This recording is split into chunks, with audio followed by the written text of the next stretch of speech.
నమస్తే welcome to our channel. నేను సిరి. షర్మిల కాంగ్రెస్ లో చేరిన తర్వాత ఇద్దరి మంత్రులకైతే వార్నింగ్ ఇచ్చినట్టు తెలుస్తుంది. అసలు ఇద్దరు మంత్రులు ఎవరు, వాళ్ళకి ఏం వార్నింగ్ ఇచ్చిందని ఈ అంశంపై చర్చించడానికి మనతో పాటు ఉన్నారు ప్రముఖ సీనియర్ జర్నలిస్ట్ దుర్గా కుమార్ గారు. నమస్కారం సార్. నమస్తే సిరి, మన వీక్షకులు కూడా నమస్కారం సార్. మన షర్మిల గారికి అయితే ఏపీ పిసిసి అధ్యక్ష పదవి అయితే దక్కింది. సో ఇప్పుడు ఇద్దరు మంత్రులకి, వైసీపీ ఇద్దరు మంత్రులకి అయితే తను గట్టిగా కౌంటర్ ఇవ్వాలి, తను వాళ్ళ సీక్రెట్స్ బయట పెడతాను అని చెప్పేసి అయితే వార్తలు జరుగుతున్నాయి. ఇందులో ఎంతవరకు వాస్తవం ఉంది సార్? ఒకటమ్మా సిరి, ఇప్పుడు షర్మిల గారు పిసిసి అధ్యక్షురాలుగా నియమితురాలు అయినప్పుడే, అవుతుందన్నప్పుడే వైఎస్ఆర్సీపీ గుండెల్లో రైళ్లు పరిగెత్తున్నాయి. వ్యక్తిగతంగా జగన్మోహన్ రెడ్డి గారికి, పార్టీలో ఉన్న ఇతర నాయకులకి వేరే కారణాలు ఉన్నాయి. జగన్మోహన్ రెడ్డి గారికేమో సొంత కుటుంబంలో విషయాలు కానీ, ఇంకా లోతైన విషయాలు కానీ ప్రజల ముందు పెడుతుంది అనేది ఆయన భయం. ఎందుకంటే కిందసారి ఆయన్ని ముఖ్యమంత్రిగా చేయటంలో కూడా ఒక ఆయుధంగా పనిచేశారు షర్మిల. అన్న వదిలిన బాణాన్ని, జగనన్న వదిలిన బాణాన్ని అని చెప్పింది. ఆ బాణం ప్రజల మీదకి వెళ్ళి ఎంతో మంచి ప్రభావం చూపించింది. ఇప్పుడు రిటర్న్లో ఇప్పుడు ఆయన మీదకి వస్తుంది. ఇప్పుడు మరి ఆయనకి ఎంతైనా ప్రమాదమైన విషయమే ఇది. బాణం తగలటం అనేది మామూలు విషయం కాదు కదా. అది ద్రోణాచార్యుడు వదిలిన బాణం లాంటి బాణమా, అర్జునుడు వదిలిన బాణం లాంటిదా తెలియదు మనకి. కానీ శక్తివంతమైన బాణం. ఎందుకంటే ఆమె స్వయంగా జగన్మోహన్ రెడ్డి గారికి చెల్లి, రాజశేఖర రెడ్డి గారికి కూతురు. ఇప్పుడు వైఎస్ రాజశేఖర రెడ్డి గారు నిజమైన వారసురాలనే ధైర్యంతో, తెగుతో ఆమె బయటకు వస్తుంది రాజకీయాల్లోకి. తండ్రి జీవితకాలంలో నెరవేరిన ఒక లక్ష్యం మిగిలిపోయింది. ఆ లక్ష్యాన్ని నేను నెరవేరుస్తాను అని చెప్తుంది ఆమె. ఆ లక్ష్యం ఏంటంటే, ఆయన ఎప్పుడైనా సరే ఏ సభలో అయినా రాహుల్ గాంధీ గారిని ప్రధానమంత్రిగా చూడాలని నాకుంది, అది నా జీవిత ఆశయం అని రాజశేఖర రెడ్డి గారు చెప్పేవాళ్ళు. ఎందుకంటే రాజశేఖర రెడ్డి గారికి భారతదేశంలో ఏ కాంగ్రెస్ ముఖ్యమంత్రికి ఇవ్వనంత స్వేచ్ఛ స్వాతంత్రాలు కాంగ్రెస్ పార్టీ ఆయనకి ఇచ్చింది. అంత వెసులుబాటు ఇచ్చింది. అంటే సమైక్య ఆంధ్రప్రదేశ్లో కాంగ్రెస్ వ్యవహారాల్లో అధిష్టానం దాదాపుగా ప్రమేయం ఎప్పుడు చేసుకునేది కాదు. గతంలో అటువంటి సాంప్రదాయం కాంగ్రెస్లో లేదు. ఏ రాష్ట్రంలో అయినా సరే ఏ చిన్న వ్యవహారమైనా అధిష్టానం మాత్రమే నిర్ణయాలు తీసుకునేది. అది ఎమ్మెల్యే సీట్లు కానివ్వండి, మంత్రుల శాఖలు కానివ్వండి, మంత్రివర్గంలో ఎంపిక కానివ్వండి, తర్వాత పార్టీ విధానాలు కానీ రాజశేఖర రెడ్డి గారికి మాత్రం ఆ స్వేచ్ఛ లభించింది. ఎందుకంటే ఆయనకి ప్రజల్లో ఉన్న పట్టును చూసిన తర్వాత మనం చేసే నిర్ణయాలు తప్పు జరగవచ్చు. రాజశేఖర రెడ్డి గారికి ఆ స్వేచ్ఛ ఇస్తే ఎవరెక్కడ గెలుస్తారో ఆయన నిర్ణయించుకుంటాడు. మంత్రివర్గంలో కూడా ఎవరికి ఇస్తే ఆ జిల్లాలని వాళ్ళు బలోపేతం చేస్తారు పార్టీని అనేది వాళ్ళు గమనించి అటువంటి స్వేచ్ఛ ఇచ్చారు. అందువల్ల ఆయన ఆంధ్రప్రదేశ్లో ముఖ్యమంత్రిగా ఎంత స్వేచ్ఛా స్వాతంత్రాలు అనుభవించాడో పార్టీ పట్ల కూడా అంతే విధేయతగా ఉండేవాడు. మరీ ముఖ్యంగా ఇందిరాగాంధీ గారి కుటుంబం పట్ల, అది రాజీవ్ గాంధీ గారు కానివ్వండి, సోనియా గాంధీ కానీ, ఈవెన్ రాహుల్ గాంధీ అయిన తర్వాత తరం, అంటే ఆల్మోస్ట్ జగన్మోహన్ రెడ్డి గారు వయసు వాళ్ళు. కానీ ఆ తరం, ఆ కుటుంబం మీద ఉన్న ఆయన అభిమానంతో రాహుల్ని కూడా ప్రధానిగా చూడాలి అనేది ఆయన ముచ్చటపడేవాడు. అది ఆయనకి నిజంగా మనసులోంచి వచ్చిన అభిప్రాయం, ఆ విధేయత ఉండింది. ఇప్పుడు దాన్ని నేను నెరవేర్చడానికి వస్తున్నానని షర్మిల గారు చెప్తున్నారు. తర్వాత వీళ్ళు ఏంటంటే, ఇప్పుడు ఇద్దరు మంత్రులు ఆమె మీద తొందరపాటుగా కొంచెం ప్రకటనలు ఇచ్చారు. అది రాజశేఖర రెడ్డి కీర్తి చేసలే, కాంగ్రెస్ పార్టీ కూడా కీర్తి చేసలే. తర్వాత అసలు ఇక్కడ ఉనికే లేని పార్టీకి ఆమె పిసిసి ప్రెసిడెంట్గా వస్తే, అదేమో అంబటి రాంబాబు గారు అన్నమాట.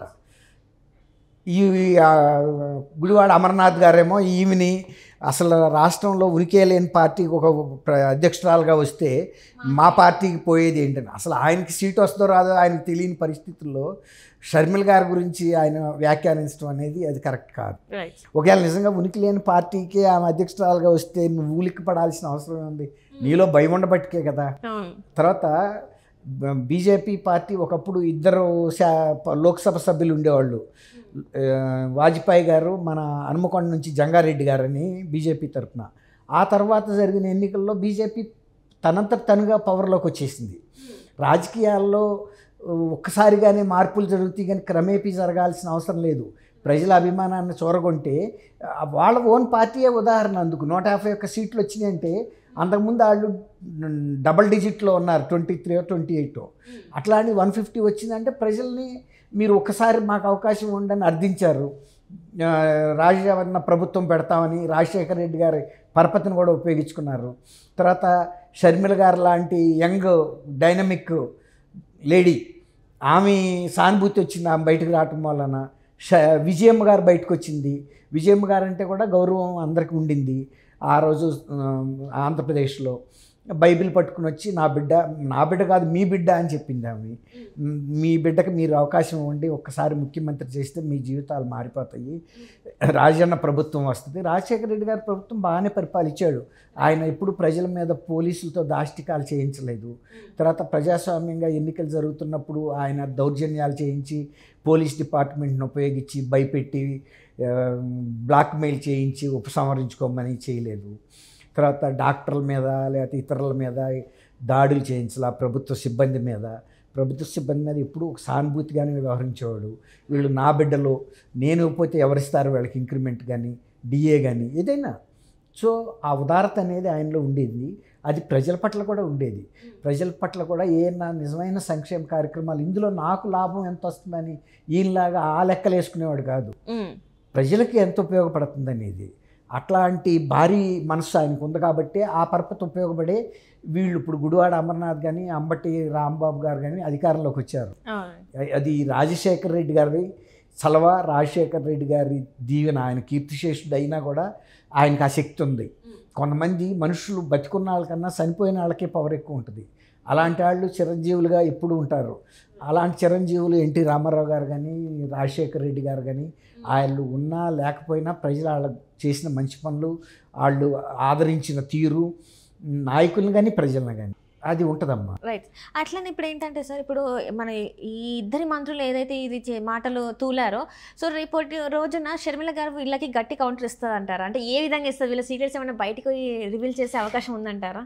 వాళ్ళు విడివిడిగా విట్టాంటి వాళ్ళకి సమాధానం చెబితే షర్మిల గారి స్థాయి పడిపోద్దమ్మా. ఇప్పుడు ఒక ఐరావతం అంటే ఏనుగు, ఒక ఉన్నతమైన ఏనుగు వెళ్తుంటే బజార్లో అనేక మురుగుతూ ఉంటాయి. ప్రతి మురిగిన సారల్లా ఐరావతం వెనక్కి తిరిగి చూసింది అనుకోండి, దాని టీవీ దెబ్బతినలా. Right right right. అది తొండ ఊపుతా దర్జాగా వెళ్ళిపోతూ ఉండాలి తప్ప ప్రతి మురిగిన దానికి వెనక్కి తిరిగి చూడకూడదు. అట్లాగే ఆయన అడ్రస్ చేసేది జగన్మోహన్ రెడ్డి గారిని, పార్టీని ఉద్దేశించి చేస్తుంది. ఆ స్థాయిలో పిరంగులు పేలుస్తుంది తప్ప ఈ చిన్న చిన్న వాళ్ళ మీద రివాల్వర్లు పెట్టుకుని పేలిస్తే యుద్ధం ఎప్పుడు జరగాలి? రివాల్వర్లతో పెద్ద పెద్ద బాంబింగ్లు జరగాలి, రాకెట్ లాంచింగ్తో జరగాలి. అవి చేస్తుంది ఆమె. ఆ స్థాయిలో వస్తుంది. అట్లాంటి ఎక్విప్మెంట్తో వస్తుంది ఆమె. కాబట్టి వీటాంటి వాళ్ళని కేర్ చేయాల్సిన అవసరం లేదు. జగన్మోహన్ రెడ్డి గారికి అది తెలుసు ఆమె శక్తి ఏంటో. ఎందుకంటే ఆయన జైల్లో ఉన్నప్పుడే ఆమె ప్రజాదరణని ఎంత కూడగట్టిందో, ఆమెలో ఉన్న లీడర్షిప్ ఏంటో, తనలో ఉన్న లీడర్షిప్ ఏంటో, తనే కనుక ఈ 5 సంవత్సరాలు కనుక ఆంధ్రప్రదేశ్ని పరిపాలించుంటే ఇంకొకసారి అడగకుండానే వచ్చేసేవాడు ఆమె పరిపాలన అయితే.